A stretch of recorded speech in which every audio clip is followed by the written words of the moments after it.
CET सेलकडून एक मोठी update आलेली आहे. जर तुम्ही अद्याप अर्ज भरलेला नसेल तर तुमच्यासाठी शेवटची संधी आहे. काय आहे हे?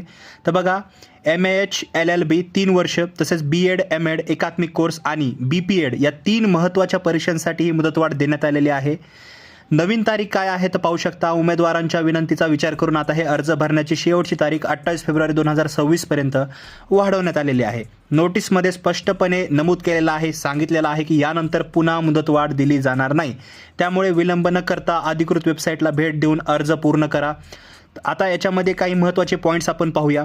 तर बघा, उमेदवारांनी अर्जाचा फॉर्म आणि माहिती पुस्तिका काळजीपूर्वक वाचावी आणि अधिकृत वेबसाईट जी आहे यांची www.mahacet.org याला वारंवार भेट द्यायची आहे. कारण परीक्षेचे वेळापत्रक किंवा इतर बदल येथेच आपल्याला कळणार आहेत. पण असंही नाही आहे, या चॅनलला आपल्या सबस्क्राईब करा, तसेच बेल आयकॉनवर प्रेस करा. फ्युचरमधल्या ज्याही व्हॅल्युएबल इन्फॉर्मेशन असतील त्या तुमच्याबरोबर पोहोचतील. आता याचा फायदा कोणाला होऊ शकतो? तर ज्या विद्यार्थ्यांचे कागदपत्रे वेळेवर तयार नव्हते किंवा ज्यांचे तांत्रिक कारणास्तव फॉर्म राहिलेले आहेत त्यांना हा बोनस वेळ मिळालेला आहे. अंतिम सूचना लक्षात ठेवा, 28 फेब्रुवारी ही शेवटची तारीख आहे आणि त्यापूर्वीच तुम्हाला जे अर्ज आहेत याचे CET 2026 या रिगार्डिंग हे जे आहेत तुम्हाला भरायचे आहेत. तर लक्षात ठेवा, अशाच अपडेटसाठी, शॉर्ट अपडेटसाठी आपल्या चॅनलला सबस्क्राईब करा. आपले इतरही व्हिडिओ चेक करा विसरू नका. याच्या रिगार्डिंग काही क्वेश्चन्स असतील तर खाली कॉमेंट सेक्शनमध्ये विचारायला विसरू नका. मी मिळतो तुम्हाला पुढच्या व्हिडिओमध्ये. तोपर्यंत थँक्स फॉर वॉचिंग.